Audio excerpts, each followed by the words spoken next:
friends, good morning to all of you. Welcome to IEIT smart learn. आज मैं आपको class 10th social science से संबंधित VVI subjective question answer complete कराने जा रही हूँ, जो आपके एग्ज़ाम 2024 के लिए बहुत ही ज़्यादा ज़रूरी है। अगर आप इस वीडियो को पूरा देख लेते हैं तो एग्ज़ाम में बहुत ही अच्छा मार्क्स ला सकते हैं। और आपने अभी तक हमारे चैनल को सब्सक्राइब नहीं किया है तो चैनल को सब्सक्राइब कर ले, जिससे एग्ज़ाम में आपको मदद मिलेगी। और अपने दोस्तों के पास भी शेयर करें, जिससे कि उन्हें भी एग्ज़ाम में मदद मिलेगी। पहला सवाल है, इसमें जो भी प्रश्न है वो सारे आपके आपदा प्रबंधन से संबंधित है। पहला सवाल है, भूस्खलन क्या है या भूस्खलन के कितने रूप होते हैं? उत्तर है, भूस्खलन के 2 रूप हैं। पहला मृदा स्खलन, इसमें नदियों के किनारे या पहाड़ों की मिट्टी गिर जाती है। दूसरा भूस्खलन, इसमें पहाड़ सहित मिट्टी गिर जाती है। दोनों में जान माल की बहुत हानि होती है। जम्मू कश्मीर, हिमाचल प्रदेश और उत्तराखंड भूस्खलन वाले क्षेत्र है। अगला सवाल है, आपदा प्रबंधन की आवश्यकता क्यों है या आपदा प्रबंधन के उद्देश्यों की विवेचना करें। उत्तर है, सभी प्रकार के आपदा को रोकने की आवश्यकता है, क्योंकि आपदा से विकास कार्य रुक जाते हैं और विकास कार्य करने में परेशानी होती है तथा काफ़ी हानि भी होती है। आपदा को रोकना, इसकी तीव्रता को कम करना और किसी भी घटना के हो जाने के बाद उसके क्षति को कम करना आपदा प्रबंधन कहलाता है। अगला सवाल है, आपदा क्या है? यह कितने प्रकार की होती है? वर्णन करें। या आपदा से आप क्या समझते हैं? या प्राकृतिक आपदा और मानव जनित आपदा में अंतर बताएं, उदाहरण सहित। उत्तर है, अचानक घटने वाली घटना को आपदा कहते हैं। इसमें जान माल की काफ़ी क्षति होती है। आपदा कम समय में घटित होती है, लेकिन इसका परिणाम काफ़ी लंबे समय तक रहता है।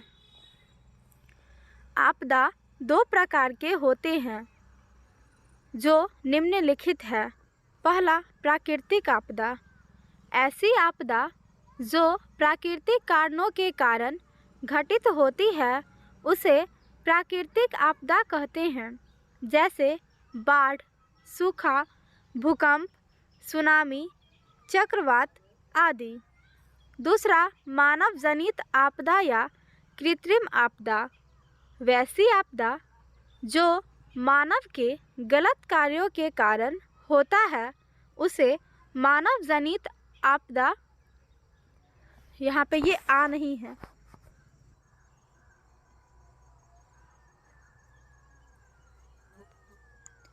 ये आ नहीं है,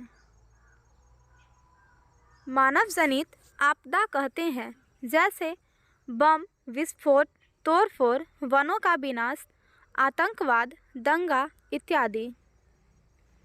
अगला सवाल है, वर्षा जल संग्रह से आप क्या समझते हैं? उत्तर है, वर्षा के जल को नदी, पोखर, तालाब आदि में जमा करके रखना वर्षा जल संग्रह कहलाता है। इस वर्षा जल का ज़रूरत पड़ने पर खेती में सिंचाई के लिए, मछली पालन करने के लिए आदि के लिए उपयोग किया जाता है। जल की समस्या का एक समाधान जो है वह जल संग्रह है। जब सुखाड़ पड़ता है तो हम इस संग्रह जल का उपयोग करते हैं। अगला सवाल है, सूखे की स्थिति को परिभाषित करें। उत्तर है जब वर्षा सामान्य से कम होता है तो उस स्थिति को सूखा कहा जाता है। वैज्ञानिक के अनुसार जब वर्षा सामान्य से 75% हो तो उसे सूखा कहा जाता है। यहाँ पे आकार छूट गया है। सूखा कहा जाता है।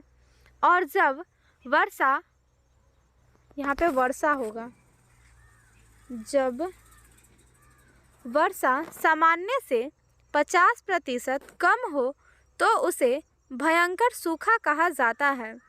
सूखा एक प्राकृतिक आपदा है।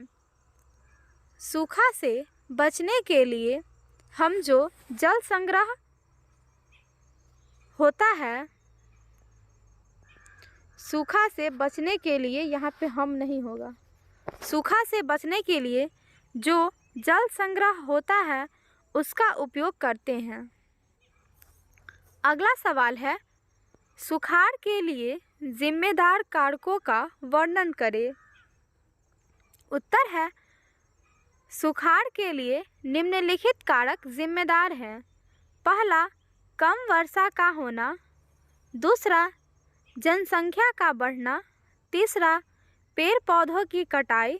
चौथा, कृषि क्षेत्र में जल का दुरुपयोग करना।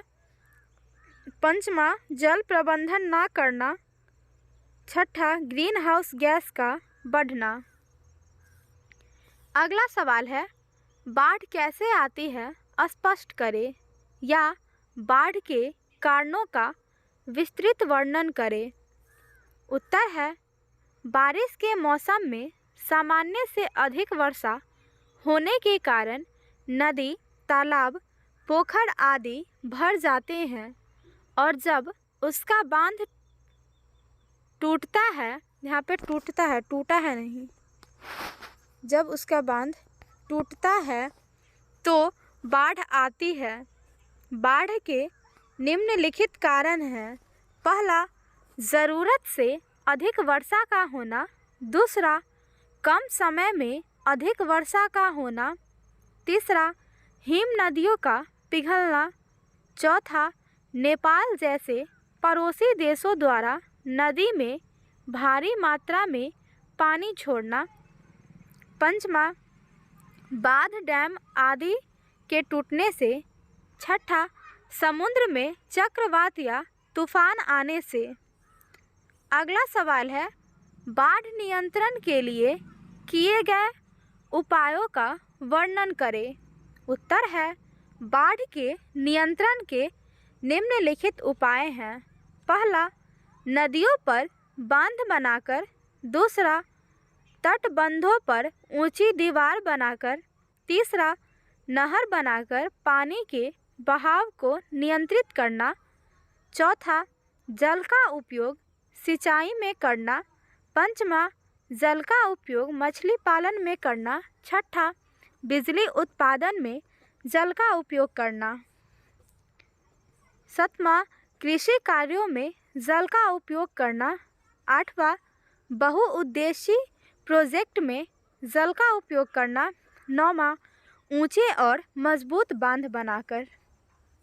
अगला सवाल है, बाढ़ से सुरक्षा के उपाय का वर्णन करें, या बाढ़ द्वारा क्षति को कम करने के उपाय का उल्लेख करें। उत्तर है, बाढ़ नियंत्रण के निम्नलिखित उपाय हैं। पहला, बाढ़ नियंत्रण के तरीकों को अपनाकर बाढ़ से बचाया जा सकता है। यहाँ पे होगा बचाया जा सकता है।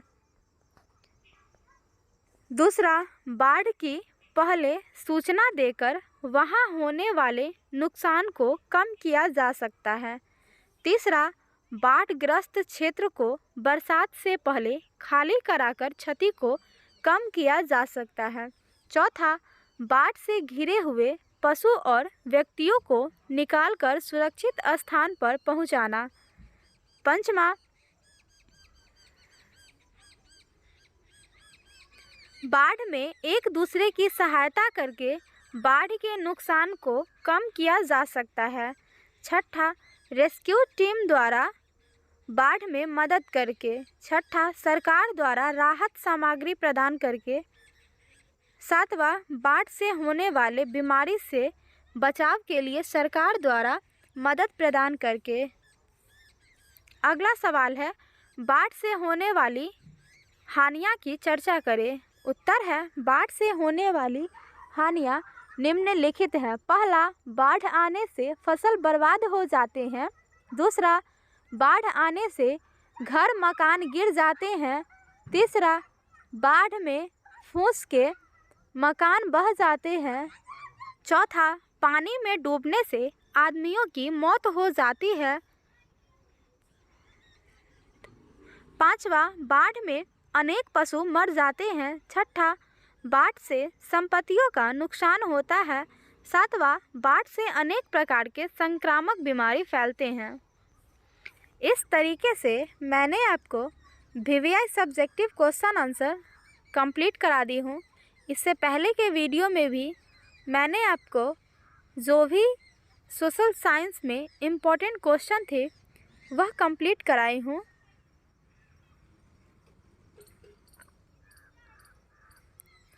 तो मिलते हैं आप अगले वीडियो में। और